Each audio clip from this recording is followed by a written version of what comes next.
Hey, everybody. It is Elise, and it is Wednesday, and that means we are here for a Facebook Live. So let me just make sure that I am live on Facebook. One moment, please.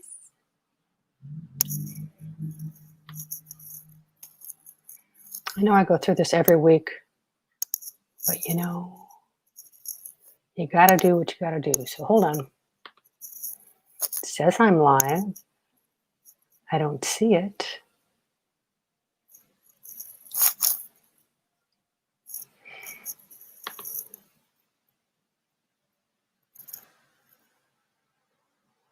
Yes, there I am. Good. Okay. We are live, and it's Wednesday. And that means I'm here to talk to you about something. And I am, as I do almost every week now, I am streaming this from StreamYard, or doing this from StreamYard, which is a third-party app that plays very nicely with Facebook. And I like using it. The disadvantage is, hey, Rachel, good to see you. The disadvantage is that unless you click on that little StreamYard message, I can see you as a Facebook user. I don't see your name there. So either do one or two things. Either click on the little StreamYard message, and then I can see you in the comments. Or if you can't find that, or if you're confused, just drop your name into the comments so I know who I'm talking to, because I hate talking to the ozone, to a blank space. Rachel, glad you're here. So we're going to talk about Facebook. Did everybody survive last night? Are we still surviving? We can do this together. I thought I'd give you a little distraction today with the Facebook Live so that we can stay on point with our business and make sure that we're moving ahead. Exciting times, I will tell you. So I am Elise Tager. I'm a business coach to ambitious female entrepreneurs and creator of the Solo to CEO program. And I work with women who are in the solopreneur state, meaning they're a one-woman band, or they might have a team, but they're still acting like the worker bee. So they're still acting like they're a solopreneur. And so I work with them to help them lift their head from the desk, to get out of worker bee and become the true CEO and leader of a soon-to-be booming business, so that you have both a business and a life that works for you. So that's who I am. And I'm here every Wednesday at noon Pacific time. Every Wednesday, whether you show up or not, I am here, because I always love to talk with you, and I just love having you here.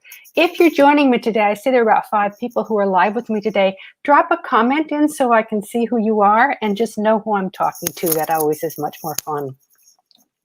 So the topic today was prompted by a question that came out of one of my coaching clients. And her question was, should I start a group or not? And she is an artist. And I think the answer that I'm going to deal with in the course of the presentation or the conversation today is, it depends. So let me just walk through what we're going to do today. So the topic is starting a group right for your business? And as I said, several clients have asked me recently about the possibility of starting a group for their business, and want to talk about today the why, a little bit about the how, and what's involved. Hey, Farrell, good to see you again. And what's involved. This isn't a tutorial, so I'm not going to tell you exactly how to go about setting up a Facebook group. Hey, Yvonne, nice to see you. This is more the overview of why you would want to, what's involved, excuse me, some considerations for you as you're examining this, and then a little bit about how to make a group successful. So that's what I'm going to talk about. If you need a tutorial on how to set up a Facebook group or a LinkedIn group, go to YouTube. And YouTube knows everything, so just type in your question in the search bar and you'll get a whole variety of helpful tutorials on how to do this. So that's not going to come from me today. So originally, I thought I was going to be talking about Facebook groups, but as I think I've shared in the group recently, I've been doing a tremendous amount on LinkedIn lately.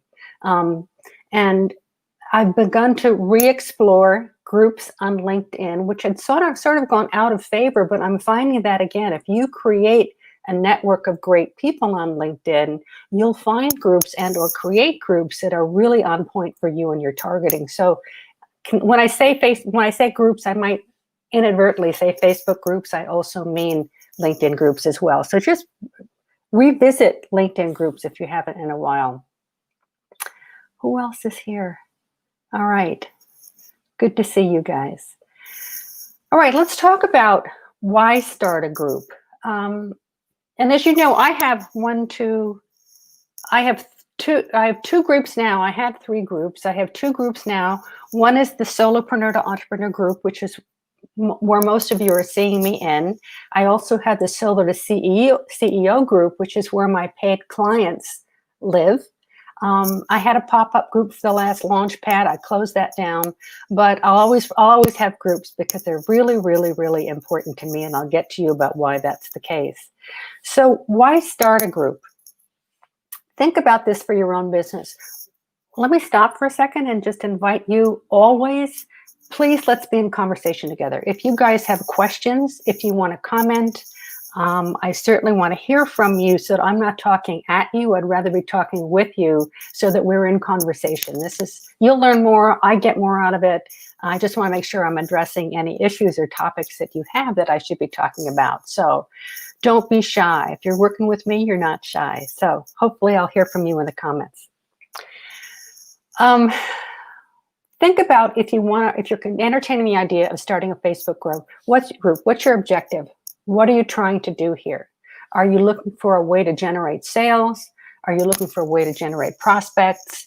Is it a way to just continue conversation with people that you think will be a good connection with you?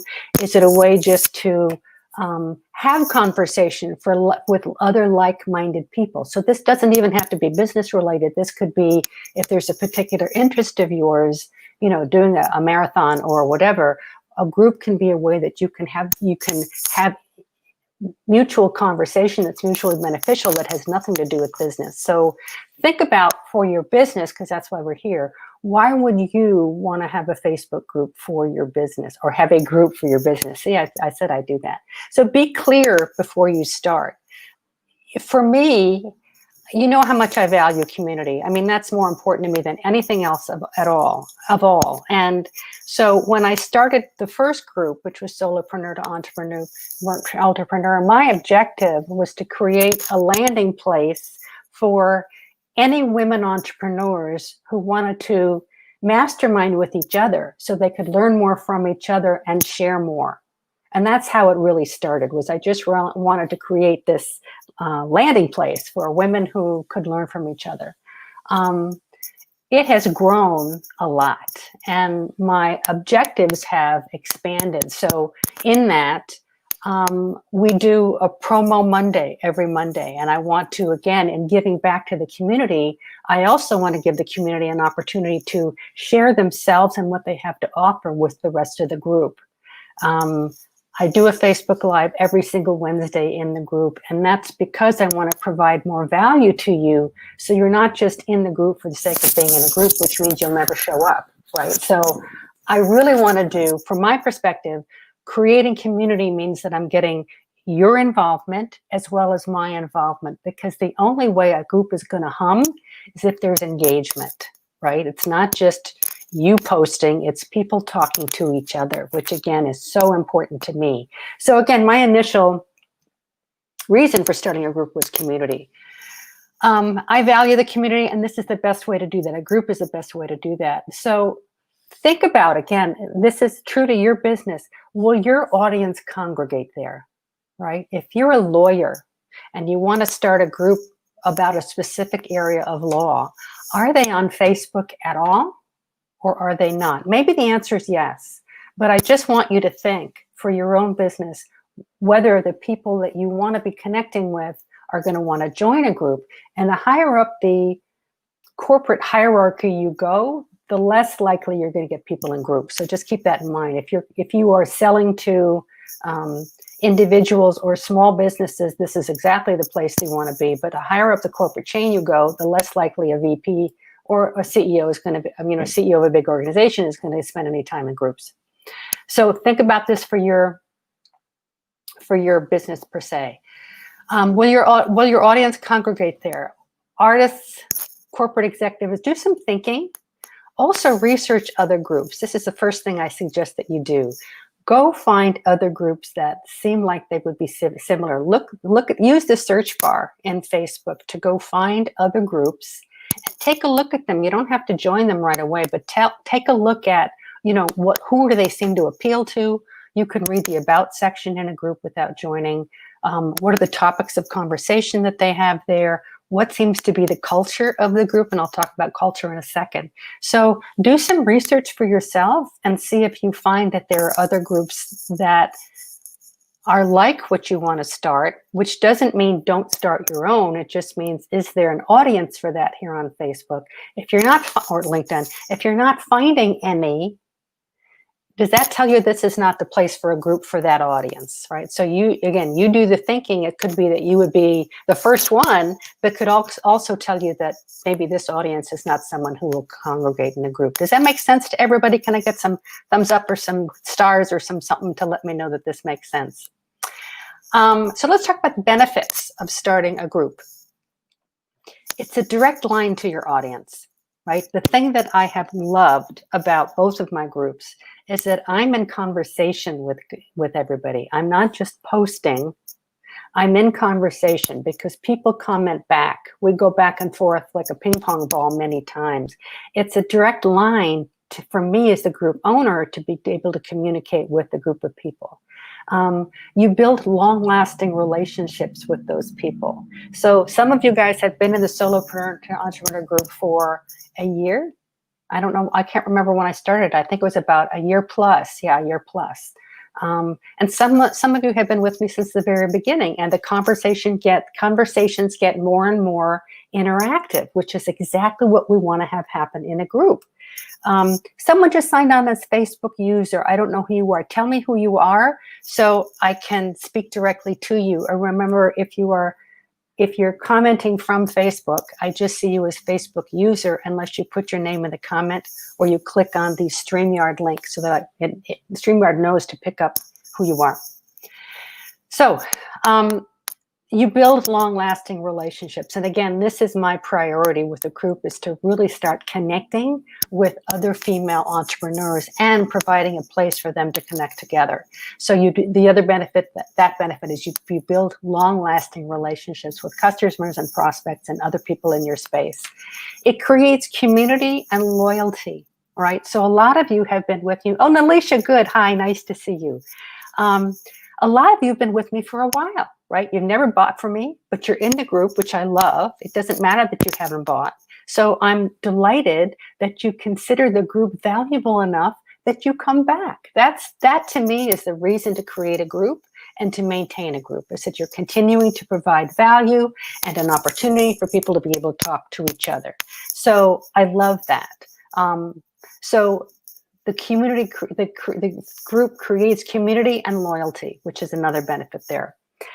Facebook also, when you're doing online marketing, you're always playing the algorithm game, no matter what platform you're on, whether it's Twitter or Facebook or LinkedIn or Instagram or Pinterest. The algorithm behind the scenes is what drives your visibility. And so you've got to be able to play the game, even if you don't know what the game is, so that Facebook or LinkedIn is serving up more and more of your posts so people can see it. One of the objectives that Facebook has declared as of 2019, I think, is that they want Facebook to be all about more community, right? And so they have focused their attention, meaning they've given algorithmic priority to groups, right? So one thing that might surprise you, I say this a little later, is Facebook page, which you also probably should have, versus a Facebook group. If you post something on your Facebook page and you have 100 people who have liked your page or connected with your page, you might find 2% will actually see what you posted. That's tiny. You think you've got, you look at the page and you think, yay, I've got 700 people. Well, 2% of those people are going to actually see what you're posting. So think about that. A group, when you post something in the group, many more people will see it because Facebook, again, their algorithm behind the scenes favors showing your post to more people within the group. So you want to think about that. That's another really strong reason to want to have a group, is that you're going to get more visibility. So let's talk a little bit. Any questions so far, you guys? Angela Keller, I just signed on to Facebook. Yay, Angela, so glad you're here. Great. Any questions, you guys, so far? That might be a surprise about Facebook page versus Facebook group. In fact, last year, I started treating my page as a bastard child. You know, I just forgot that it was there because I was getting so little engagement, and I had to rethink, you know, no. Even though it's only 2%, you really need to be engaging with people over there as well. So that's part of my, Hallie and my strategy for social media marketing. But I had to think about doing that again. Okay, so group versus page. I just tell you that. Let's talk about what kind of groups, because there are a bunch. Faith, hi, thanks for joining. Good. There are different types or levels of group. Think about what you would want to do. There's a public group, which basically means that it's like general admission. Everyone can find it when they go into search, everyone can find it and view the group without needing approval to join. They can just join, right? So it's open to the world. Whoever wants to come in can come in. So that's called a public. And when you set up a Facebook group, you have to declare the status of it. And so the first option is public. The second is called closed. Closed means it's like public groups, but everyone can search for and view the name and the description and member list of a closed group. But users can't view the group's content until they become a member. So they can find you in the search bar, right? If you're looking for entrepreneurs, solopreneur to entrepreneur will come up, and they can take a look at what's in there. They'll have a limited view of what's in there, but they can't post in the group until they join, right? So that's a closed group. And what I recommend to everybody who has a closed group, and this is part of your marketing strategy, is you ask several questions to pre-qualify them so that you know you're building a group that's meaningful to you. So my 3 questions, if you might not remember because you might have joined me a while ago, my 3 questions are, I've changed them recently, but I asked you about your annual revenue, and I give tiers, you know, are you this to that or this to that? And because I want to know who's a newbie and who's running a bigger business. That just helps me understand who's in the group. I also want to know if you're female or male, because I don't work with men. So why would I have anybody come in who was male? That would be a disservice to them and a disservice to the group. I also ask 3 questions, and this is another pre-qualifying trick or strategy that I'd encourage you to do if you have a closed group, which is to ask 3 questions about their business. So the second question I ask is, tell me the biggest concern or the biggest top 3 concerns that you have about your business right now. And I'm doing that again just to tease in or to tease apart what is motivating someone to join the group, and also give me insight into where they are in their business, right? So if they come back, and first of all, I usually let everybody in, unless it looks like spam, unless it looks like someone who's just not, what sounds like symbols? Do I have bracelets on? No, I'll take this off. Maybe that'll make a difference. Is that better? Can you not hear anything now? I hope that helps. Anyway, so in the questions, I'm asking these questions to pre-qualify them, so I know that I'm getting people into the group that I want to be working with and that I want to pre-select to come into the group. The third question I ask is for your email address, you know, so that I can continue to communicate with y'all via email. So some people fill that in, some people don't.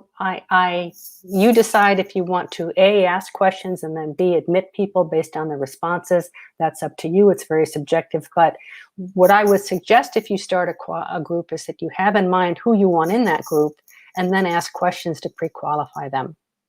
The third, much better, thank you. Okay, who's Facebook user? Who's saying this? Because I just say Facebook user. Drop your name in the comments so I know who you are. The third type of group is called a secret group. And this group offers the same level of privacy as a closed group under a cloak of invisibility. So you can't, no one can search for a secret group. So if I type in entrepreneur groups and yours is a secret group, it will not come up in my search. It will not come up in my search. So that's what a secret group is. I have never created a secret group, and you would want to decide whether that's something you want to do.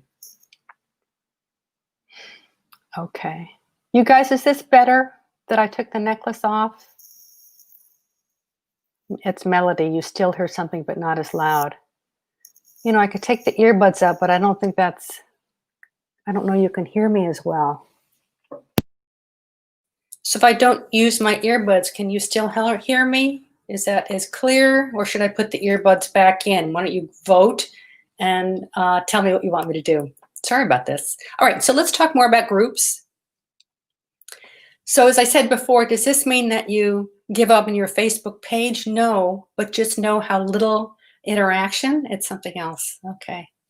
I don't know what else could be because I can't take off anything else. So hopefully you can hear me now that I don't have any earbuds on. All right, so let me just keep going. Don't give up your Facebook page, but just know that it's not going to have too much, you're not going to have too much interaction, very little interaction, and you're not going to be reaching the people who have actually liked. Only 2% of the people who like your page are actually going to see what you're doing. Okay, so for marketers who are focused on problem solving and educating communities, groups might be better suited to your strengths rather than starting a page from scratch. The reason that you want to have a Facebook page is that if you're going to do Facebook advertising, you have to have a page. But you don't have to have a page if you're not going to do any advertising. You can just work from your profile. So let's talk about tips on creating and maintaining a group. I'm good. Okay. You can hear me. Okay, good. You know, technology has been challenging lately. All right.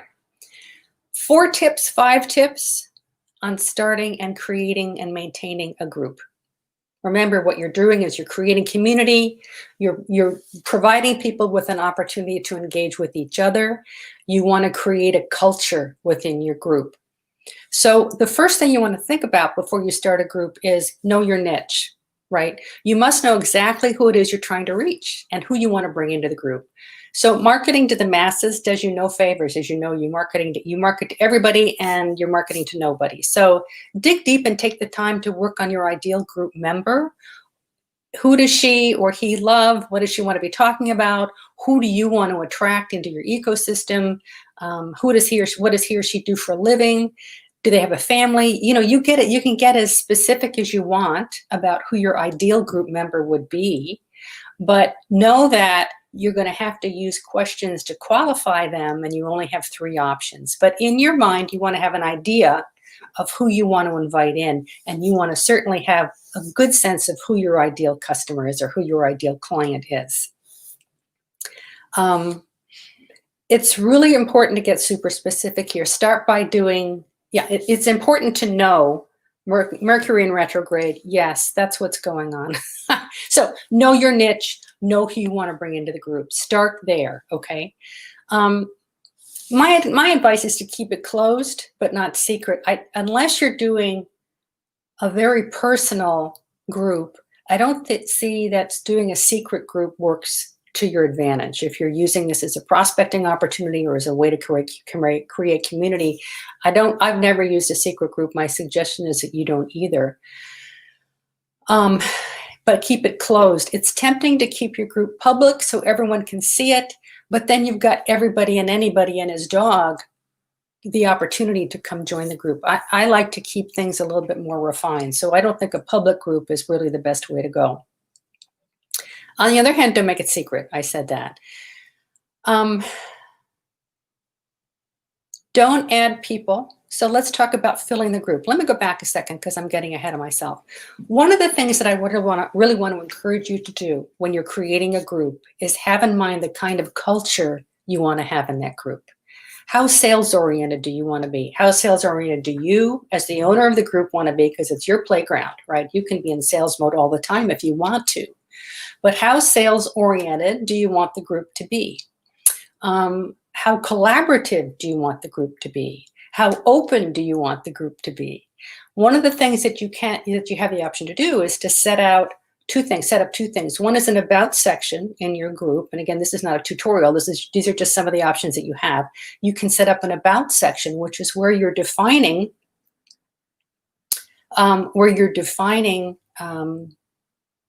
what the group is all about and who you would hope to attract. That's the about section. And then there's a rules area.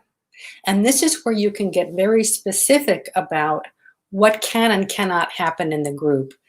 Pharrell, you said secret groups make sense if you have confidential stuff like my narc abuse survivor friends.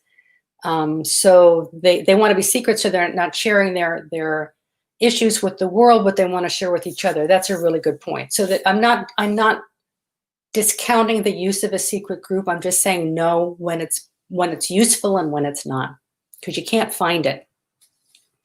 So the first thing you want to think about is the culture of the group. And in the rules, you can be very specific about what you can and cannot do.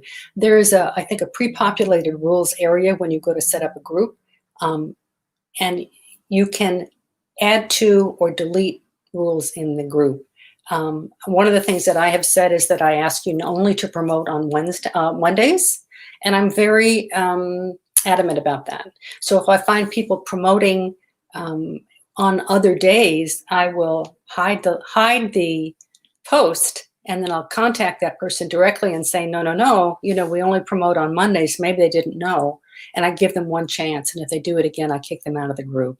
The other thing I just started doing is you have to, if you're going to promote, you have to, I think the first time you go to say something in the group, I have to approve it so that I know that people are coming in to talk about mutually beneficial stuff, right? And they're not coming in to promote the group. Last week, we had someone join the group who looked fine on paper. She looked fine to me on Facebook, and she started promoting a teleseminar, not a teleseminar, something like Verizon, something that was just a promotional topic. And I deleted her right away because clearly she wasn't in there to be a part of the group. She was there to do some sales. So you decide what you want to have in and not in the group. There are some mechanisms you can use to sort of screen what's going on. I like the Promotion Monday because I think it benefits everybody else in the group by allowing them to see what other people can offer in the group. And it also is a benefit to the women in the group to be able to promote themselves. And I've noticed that the promotional posts on Mondays are getting bigger and bigger and bigger. So that makes me happy that people are willing to share their expertise and what they have to bring to the table to market with the rest of the people in the group. As long as it's contained, as long as we're not spamming each other, that's fine. So that's my culture. You might not feel that way, but that's one of the things that I do. When you're growing the group, a couple things to keep in mind. When you're starting, you've got to start from somewhere. You have the opportunity to invite people into the group. So there's a link that you can click on that says invite. If you invite people with that link, it does not show them the questions. So they can decide to join based on your link, but just know that they won't be answering those questions. That might be a problem for you, it might not, but just know that that's what happens. But to get the group started, you as the group owner want to start by inviting people, whether it's through that invite link or through DMs or through posts in the Facebook in the feeds that you have this new group and you'd like certain types of people to come in and join you. You're the one who's going to have to start the machine, right? You have to invite people who are in the group to invite other people, but you've got to get the wheels in motion. Don't add people without asking them first. So that invite link is an ask, is inviting you to join. You're not in the group until you accept the invitation. So there are some groups that are set up so that they just put you in the group, right? So the group owner just adds you to the group without asking your permission or even contacting you. I hate that. And so anytime I find that I have been added to a group without my permission, I get out of it as soon as I can. Again, that's And that's just against my culture, my integrity, and I don't suggest you do it either. So you want to ask people if they want to invite and come into your group. All right. More about adding people to your group, or more about maintaining the group. In the beginning, it's going to feel like crickets, really, because you'll have, until you get to something like 100 to 200 members of the group, you're going to be doing an awful lot of talking, right? If not all the talking. But remember, because no one responds, it doesn't mean they're not seeing you. So again, to create the culture of the group, you're the one who wants to be talking about what you want this group to be about. So let's just use the Solopreneur to Entrepreneur group as an example. So in the beginning, I talked about all kinds of topics that I felt would be of interest to the solopreneur. I didn't get any engagement. No, it didn't look like anybody was home. I just kept putting content out there. And I kept asking questions. So most of my posts would end with a question so I could elicit some feedback. And as the group started to grow, and as people got more comfortable, I started getting more engagement, which is exactly what's happened. So if you decide to start a group, don't get discouraged in the beginning, because it will be crickets for a while until the group grows. That's just a fact of life. You just have to get used to it. You also want to be sure that you're putting daily content in there. Any questions so far? Any comments, you guys? Anything? Okay, I don't see any comments here. All right. To keep the group growing and going, you want to be sure that you're posting daily, right? Because you are the one who has to initiate the momentum. And momentum's only going to happen if you're in there at least once a day, right? So this is a commitment on your part, which, as I say in the beginning, a group isn't for everybody because it is a commitment of time. And so if you are not going to be willing to commit to the time, don't do it. Yes, and consistency is really important too. So one time a day at least. You can certainly post in the group more than that, but you want to be consistent. So once a day for sure. And always be sure that in your posting, you're providing value. So Hallie is our group concierge. Hallie does a fabulous job with all the posting and connecting with you guys and connecting you to each other and DMing you. And she's done a tremendous job of creating and expanding the culture within the group. So one of the things that we started playing with a few months ago was making sure that at least once a week we had fun stuff in there. How do you like to take your coffee? What's your favorite flavor of ice cream?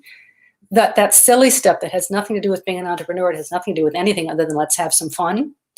And that's also strategic. So those types of silly posts tend to get more engagement than anything else, because everybody has an opinion about ice cream, right? Everybody has an opinion about fill in the blank, and they love to share. So those groups, those posts are there to get more engagement, and again, to work with the algorithm so that the more people engage, the more people that Facebook will show the posts to going forward.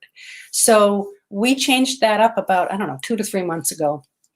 And it's made a big difference in the level of engagement. My first thought was, oh, poo-poo, this is so fluffy. Why would I be doing that? But it really makes a difference. So think about that as being part of your daily content. Also change it up with content. Are you going to put graphics up there? Or are you going to have just a text post? Do you want to do a video? Do you want to do a Facebook Live, which I'll talk about in a second? Do you want to upload a video that's pre-recorded? You want to change it up so that you don't look stagnant. You as a group owner and you as a group don't look stagnant. So you want to change it up so that you have more content that's more appealing to different types of people. So another thing that you want to think about, doing live video, Facebook Lives. The Facebook algorithm, I believe this is true in LinkedIn as well, but I'm not as well experienced in LinkedIn as I am with the Facebook group. But the Facebook algorithm really, really favors live. So if you have a choice between pre-recording a video and doing a live, you want to do a live because you know you will get far more exposure with your live than if you upload a video. Again, not to discourage you from uploading videos to your group, but just know that being live in your group is really, really helpful. This is why I go live at least once a week. I could do it every day. I mean, that if I were to do it every day, I would get even that much more reach, that much more engagement. I don't have time. But just know that utilizing Facebook Live in your group is a really strong way to build a group, to make sure that you're building Facebook's algorithmic support, and to get more people involved. The reason I love doing these, by the way, is that I get to interact with you guys directly, right? So it's not just me talking at you, it's us having conversation in the clients' comments so that we can talk back and forth. I love these. And so the other thing, back to consistency, whoever said that, is I do these once a week on Wednesday, every Wednesday at noon, whether you show up or not. And I say that jokingly, but it's important to be consistent for your target audience so that they know that they can rely on you. They know if they missed the noon thing because they couldn't get there, they'll be able to watch the replay. If you are inconsistent with any of your marketing, if your newsletter is inconsistent, if your Facebook Live is inconsistent, you send out this message that says, I'm a little bit flaky. And that's the last thing you want to communicate if you're a business owner. You do not want to be perceived as flaky. You want to be able to be relied upon. So consistency, you'll start to see that people start to look for your Facebook Live. Facebook will start to promote you more. And it just works to your advantage with your audience, right? You're always there. They know you're always there to provide value.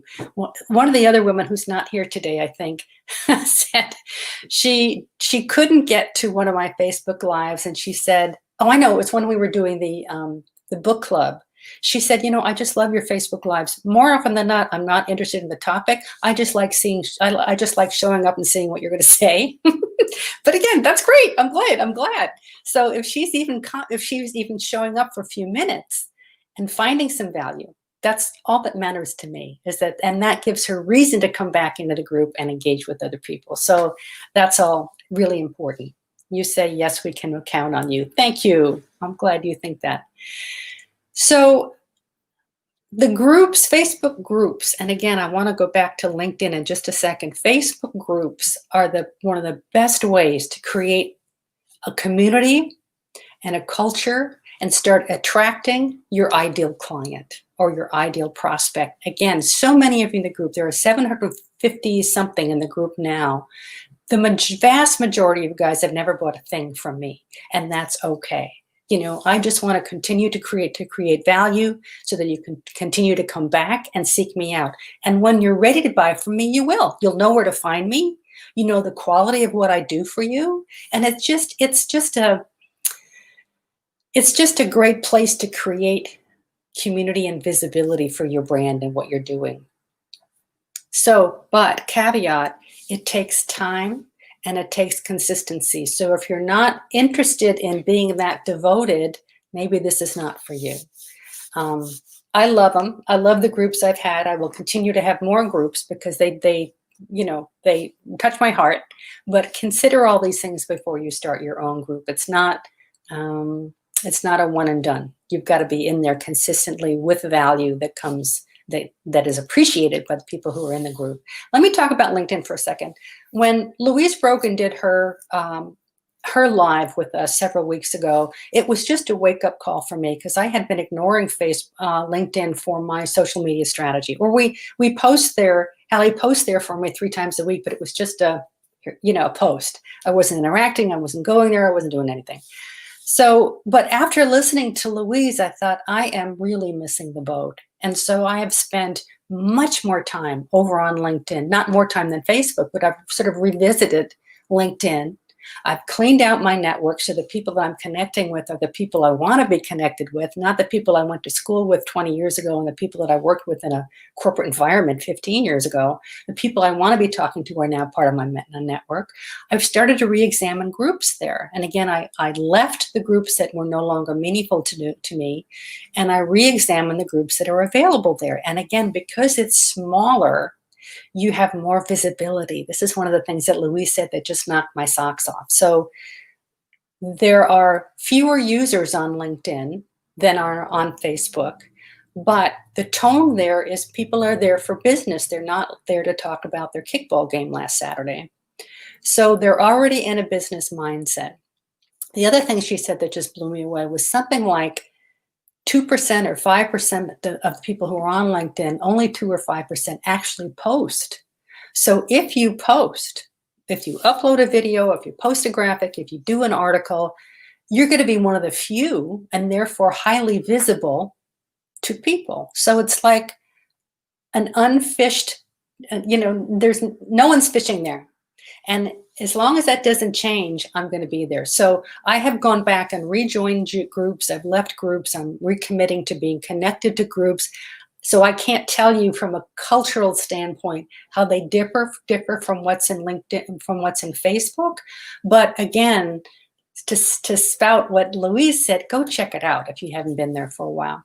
So that's just my intro into using Facebook groups. I love them. I think they have been probably the best thing for my business because it's created this community of interesting, fabulous, kick-ass women, which I just love. So I encourage you to do it if you can commit the time, if you know you're going to be talking to crickets in the beginning and you can just work through that, and if you know that you have enough content to keep posting every single day. Anybody have comments? I say Facebook user says, I used to enjoy groups on LinkedIn and they changed them. Maybe I should go look again. Go look again. Go look again. The other thing that Louise said, which was mind-opening, if you were going to go explore LinkedIn, I had 2,500 connections on LinkedIn that spanned the length of my career, right? I've been working a long time. So I have been on LinkedIn for something like 15 years. So these were people I'd connected with in my corporate life, and these were people I couldn't remember who they were. They were from a business I had no desire to interact with again. So she said, and this is true, since so few people actually post, start looking at your feed and just unfollow the people that you don't want to be hearing from, right? So if I've got someone who's talking about a SaaS program, I don't care about SaaS programs. I'm no longer in the high-tech arena. So I just unfollow that people and they don't show up in my feed again. So the more you do that, the more you start finding that people who do show up on your feed are exactly the people that you want to be in community with. So it takes a little bit of finagling, but it's worth the time because I'm getting more and more connections there.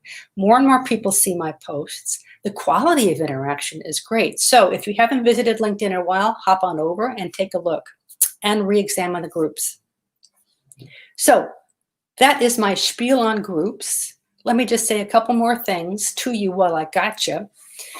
I have an offer right now. I don't know if you've heard of it, but I do strategy sessions, 90-minute strategy sessions for anybody who wants to buy them. So, I'm a business coach and I do 6-session and 12-session packages, but I also do a single strategy session for people who want to work with me for just a quick tune-up, or they want 1 or 2 issues dealt with from a coaching standpoint. So I usually charge $450 for 90 minutes. And from now until November 15th, I'm only charging $97. So that's my end of year promotion that I've been talking about for a while. But if you're interested, I'm going to put the link in the comments so you can come join me. It's only till November 15th. I would love to talk to any of you and all of you about how I can help you with your business. And I think part of that sign-up process is that you have to fill out a questionnaire where we get more deeply involved with what it is that you want to talk about so we know that your 90 minutes are well used. So that's one thing you'll see in the comments. The other is my next Solo to CEO Launchpad is starting November 30th. This is my 5-day free workshop to help women entrepreneurs with their hair on fire who want to get out of the worker bee mode become the true CEOs of their business. It's a process. I take you through step by step. It's free. It's an hour a day, noon to 1 every day for 5 days. And then I have some bonus sessions too. The people who have taken it before love it. it's a great value for no money. So I'm also going to put that link there into the comment section so you can come join me. If you've joined me for a Launchpad before, come on back. I've changed up a few things. I've changed the program quite a bit. So come on over and revisit, and I'd love to see you again. Some of you guys have taken the Launchpad a number of times, and I think because we're always at different stages of our business and in different mindsets, you get different things out of it. So those are two things that I wanted to tell you about. So that's my spiel on groups. Anybody else have questions or comments that they want to tell me about? I am here to answer your questions. If not, I will circle back, as I always do, and talk to you in the comments if you have something that I missed. For you guys who are watching the replay, again, just drop comments in the comments section and I will circle through and answer and address whatever comments and questions you have. So that's it for Wednesday, peeps. Have a great, let's get through this election. We'll get through it. And have a great rest of your day and a great rest of your week. I hope to see you in the group. So thanks for joining me. I really appreciate it. Bye-bye.